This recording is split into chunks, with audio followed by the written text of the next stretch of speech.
Sérieux, on a tous déjà vécu ça, non? Tu tombes sur une vidéo de speedrun et là tu vois un match pulvérisé en à peine quelques minutes, un jeu qui t'a pris des dizaines d'heures. Tu restes scotché et tu te dis, mais comment c'est possible?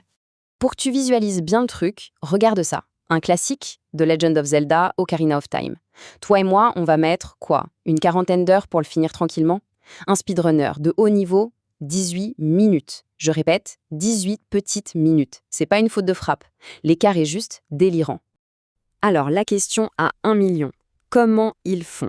Eh bien, je te rassure, ce n'est pas de la sorcellerie. C'est le résultat d'une méthode, d'une discipline de fer et de techniques super précises que, en théorie, n'importe qui peut apprendre. Allez, je t'emmène dans les coulisses, on va décortiquer tout ça. Et la première chose à comprendre, c'est que tout commence bien avant même de toucher la manette. C'est la partie cachée de l'iceberg, mais c'est sans doute la plus importante. Le travail de préparation. En gros, ça se passe en 3 temps. D'abord, le speedrunner devient un vrai rat de bibliothèque. Il ne fait pas que regarder les records, il décortique les guides, il apprend la logique derrière chaque mouvement. Ensuite, il découpe le jeu, ce n'est plus un marathon d'une heure, mais une suite de petits sprints, des segments qu'on appelle des splits. Et enfin, il s'entraîne. Mais attention, pas en refaisant le jeu en boucle, non. Il prend les passages les plus galères et il les ponce encore et encore jusqu'à ce que ça passe parfaitement à chaque fois.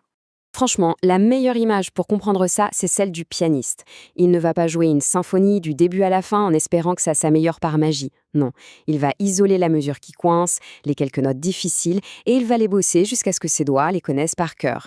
Et bien pour le speedrun, c'est exactement la même philosophie. Bon, maintenant qu'on a vu la préparation, passons à ce qui se voit, ce qui est spectaculaire. Ce qui se passe une fois la manette en main. C'est là qu'on a l'impression que la magie opère. Mais tu vas voir, c'est surtout de la pure technique.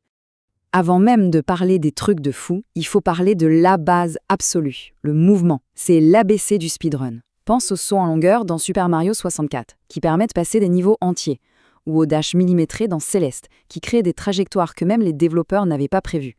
Chaque seconde, chaque milliseconde gagnée, ça commence par un déplacement parfait, au pixel près. Et là, on arrive au sujet qui fascine tout le monde, les fameux glitches. Attention, ce ne sont pas des bugs qui arrivent au hasard. Pas du tout. Un glitch pour un speedrunner, c'est une faille dans le code du jeu qu'il connaît, qu'il comprend et qu'il va utiliser comme un véritable outil pour tordre les règles du jeu à son avantage et gagner un temps fou. Mais il faut savoir que tous les speedrunners ne sont pas logés à la même enseigne. Il y a en gros 2 grandes écoles. D'un côté, la catégorie Any%, c'est le Far West. Le but, c'est de finir le plus vite possible, point.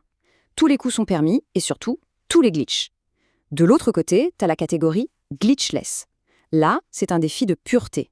Aucun bug n'est autorisé. C'est la maîtrise parfaite du jeu tel qu'il a été pensé. 2 salles, 2 ambiances. Ok, donc on a la pratique en amont, on a l'exécution parfaite. Mais qu'est-ce qui relie tout ça? Eh bien, c'est la stratégie d'ensemble. Dans le jargon, on appelle ça le routing. Le routing, c'est tout simplement ton plan de jeu. C'est l'itinéraire optimisé, l'ordre précis dans lequel tu vas faire chaque action. Est-ce que tu dois aller chercher cet item maintenant ou est-ce que ça te fait perdre du temps? Est-ce que ce détour va débloquer un raccourci plus tard? Chaque choix a un impact énorme sur ton chrono final. C'est le véritable plan de bataille du speedrunner. Et là, j'ai un conseil hyper important pour toi si tu veux te lancer. N'essaye pas de réinventer la roue. Des communautés entières ont passé des années à perfectionner ces routes. Le secret, c'est de commencer avec une route de débutant, plus simple, plus sûre, et de l'améliorer petit à petit. Tu pourras ajouter les techniques les plus dures plus tard, une fois que tu maîtriseras les bases. Au sein de la communauté, on trouve vraiment 2 grands profils. D'un côté, il y a les chasseurs de glitch. Eux, ce sont des explorateurs. Ils fouillent le code du jeu, ils cherchent la petite bête, la nouvelle faille qui pourrait faire gagner des minutes entières. C'est un travail de chercheur. De l'autre, tu as les optimisateurs.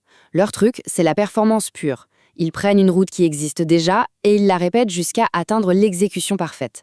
C'est un art de la mémoire musculaire et c'est clairement la porte d'entrée la plus accessible quand on débute. On a vu la technique, la stratégie, mais maintenant on s'attaque au vrai boss final de tout speedrunner. Ce n'est pas une compétence de jeu, c'est une compétence qui se passe entièrement dans la tête, le mental. Imagine un peu la scène. T'es en pleine run, t'es en avance sur ton meilleur temps. Le cœur qui bat la chamade, la pression qui monte, les mains qui deviennent moites. Et c'est pile à ce moment-là que tu dois réussir le saut le plus difficile de la run. C'est ce qu'on appelle le choke, quand tu craques sous la pression. C'est le pire ennemi du speedrunner. Alors, comment on combat ça? Les meilleurs ont développé de vraies techniques. Certains font des mini-pauses pour souffler, d'autres parlent à voix haute pour rester concentrés sur ce qu'ils font. Mais le vrai secret, c'est de ne penser qu'à une seule chose, la prochaine action à faire. Pas le chrono, pas le record, juste le prochain input. C'est un peu comme de la méditation, mais avec une manette entre les mains. Et ça mène à une compétence qui peut paraître bizarre, l'art de savoir abandonner. Un bon speedrunner apprend à reset, à relancer une tentative ratée immédiatement, sans s'énerver.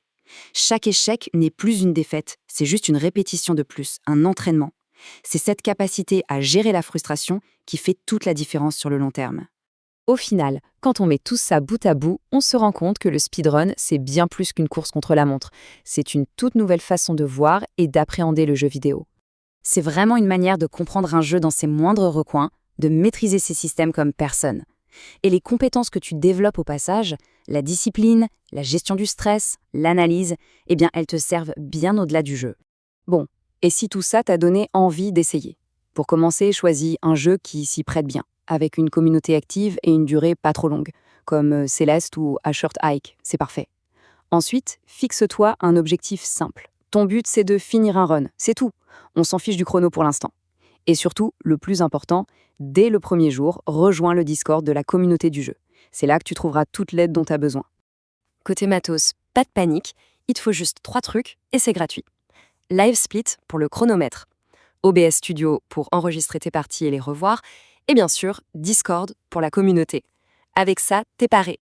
Et voilà, on a fait le tour. Pour finir, j'ai une question pour toi. Si tu devais choisir un seul jeu à maîtriser parfaitement, à connaître sur le bout des doigts, lequel ce serait? Ça en dit long sur notre rapport au jeu et aux défis. Dis-moi tout en commentaire, ça m'intéresse de ouf. Allez, à la prochaine.